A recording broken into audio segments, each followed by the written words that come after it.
there, it's Linda here. Thanks for joining me today as I play with these goodies for a very clean design of Christmas card.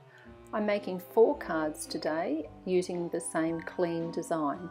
I won't call it clean and simple because it took a little bit of layering, but it is very clean and not difficult at all design, but it just takes a little bit of time to put the layers together.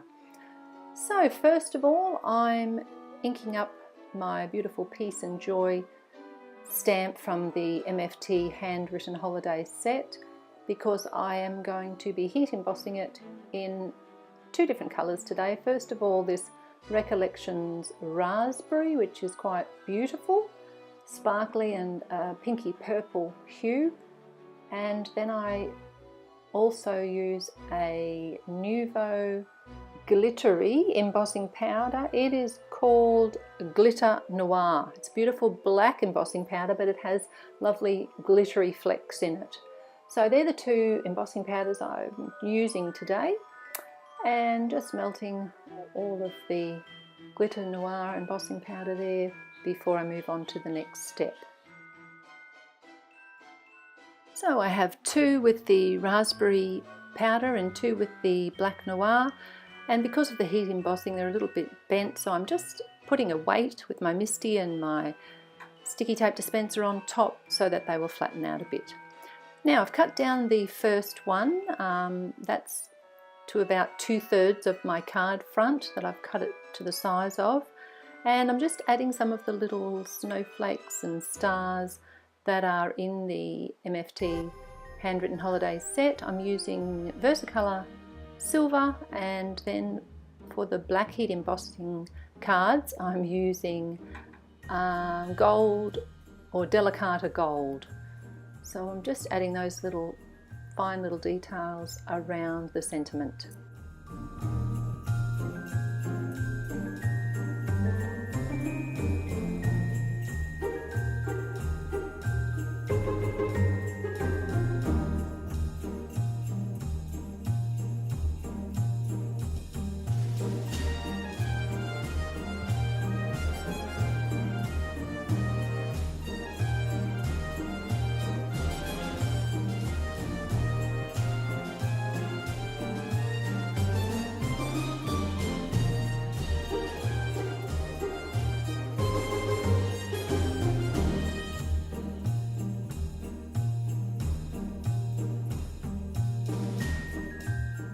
Right, now here you'll see my card base on my desk, and I'm just measuring up that 2/3 point because I'll be covering the bottom third with the pattern paper, and then my sentiment, my heat embossed sentiment area, will go in the top 2/3. That's the rule of thirds when you're designing, which is it just achieves a good balance on your card, so that's what I've used today.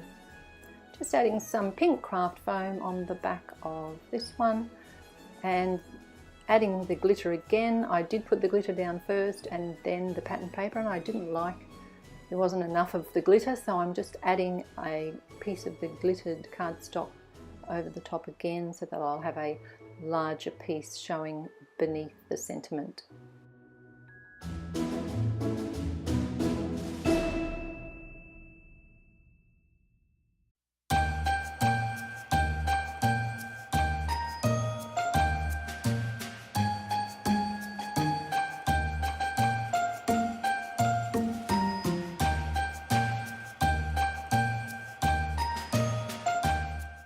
Originally I was going to stop there with my cards. I was just going to add some sequins and leave it at that, but then I thought a nice little strip of the glitter cardstock again right across the top of the card would be a lovely little finishing touch. So I'm adding that for each of the 4 cards, popping on some silver and gold stars depending which glitter of course I use, and my cards are finished.